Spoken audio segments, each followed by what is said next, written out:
Hey, it's Anna and Raven. We're hanging out at Riverview Bistro in Stratford. It's our next Star 99.9 Michaels Jewelers Acoustic Session, and joining us is none other than Rob Thomas. Oh my God! Yay, me! Yeah. Hey guys. Thank you so much for coming to Connecticut. Oh, thank you. It's a good day for it. We're so excited to have you, and it's funny because when we announced that you were coming, everybody went crazy, and I think it's for a lot of reasons that I can probably relate to. Is that you've kind of defined our teenage in 20 years in a lot of ways. Even my own. Yeah.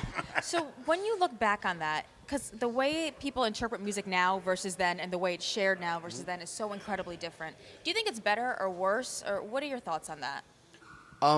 It's funny. I think everybody kind of focuses on what this new age kind of did to the antiquated idea of what the music business used to be, as opposed to the fact that music itself is thriving right now in a way that it never was before. Right. Where you have all these artists that can find outlets they probably couldn't before, when you only had like 2 or 3 traditional ways to find music.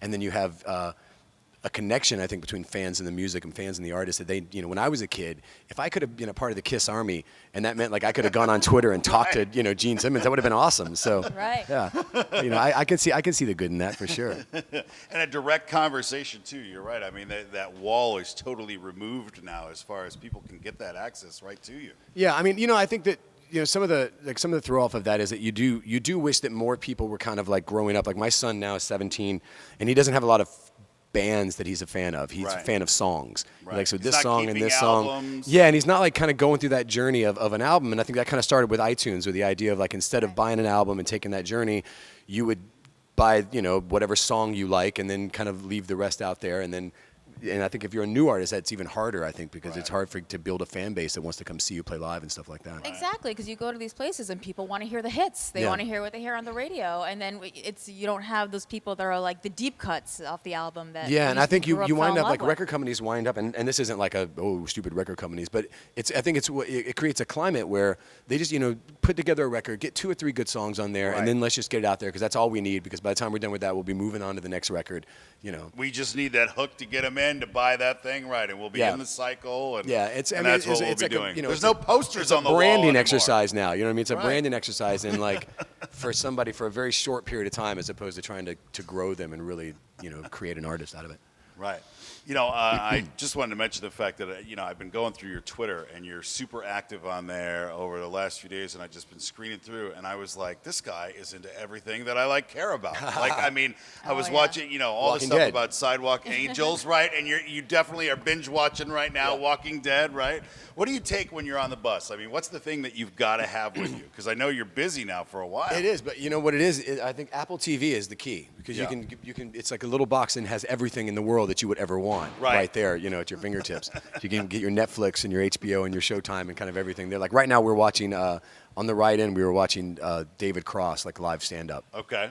Right. So a lot of anything that makes us laugh. That's what we try and do. Hey, when I saw it, you were like, season 3, Walking Dead. You were like, and I just figured out what the title means. Yeah. I was like, yeah, they're definitely catching up right now. Oh yeah, we've been binging like crazy. My wife and I are kind of way into it, and now I'm getting ready to leave for a while, so I can't watch it without her until I see her again. So that's a rule. That's Right. a rule. Total rule. You can't watch like the episodes without your significant other. Absolutely. And I was watching it by myself, because I picked something that I really thought that there was no way she was going to be into. Right. And then I made the mistake one afternoon of sitting down in my living room and putting it on just to finish an episode. And she's sitting there like working. I didn't think she was paying attention. All of a sudden she's like, well, why did he do that? What's going on there? And I'm like, oh man, Jesus, I'm not watching this alone anymore. Now I got another one. You're still married. Right. That would not fly in my house. The exact same thing happened with me. Same show. I put it on first episode. She's like, this is so stupid. I'm not watching this. Season 3, she's like, so wait a minute. Where did that guy come from? Yeah. What did it? Right. It happens the same way. You've written for everybody. I'm talking about Mick Jagger, Willie Nelson. Like, the names are phenomenal. But is there one person that you were particularly excited to write for? Or how does that, is there one person that it blew your mind? Well, for me it was Willie Nelson. I mean, I grew up in the South. Like, there was a time where I didn't know there was anybody else but Willie Nelson. You know, and I think he's just like, he's an American legend. He's an icon of songwriting, of Americana. And so just being able to work with him and to be able to hang out with him for a while and come see him play a lot and get to kind of glom off of him and get a little wisdom off of him was pretty cool. You've got people, I mean, there's people out there that'll tell me, I've had artists say to me, everybody has one album in them. They say, it's your story, so it's how you get that out. But I mean, talking about the songwriting you've done, I mean, it's some of the biggest songs, prolific stuff for the band, and great stuff for you. And what I love is, when I'm low, oh, you got stuff for that. But when I'm like, I just want to skip and run around, like, you got stuff for that too. Yeah, I think you need Saturday night and Sunday morning songs on a record. Is that really how you look at it? Like, I do. I mean, I think like there's like the stages of Saturday night, right? Are the you want to be that record that people listen to when they're getting ready to go out, and then you want to be that record that they're listening to when they're out, and then when they're really drunk and crying in their beer, you want to be able to be that record, and then on Sunday morning when they have a hangover, you want to be able to be that record too. Like, you want to have something for everyone in there somewhere. Rob Thomas, the songwriter for the entire weekend. I mean, I never thought of it that way. But Brought to you by Hangover Cure. And on that note, we want to thank you once again for coming to Connecticut. Rob Thanks for having me. Thomas, Riverview Bistro. Thanks, everybody. All right, let's play some music.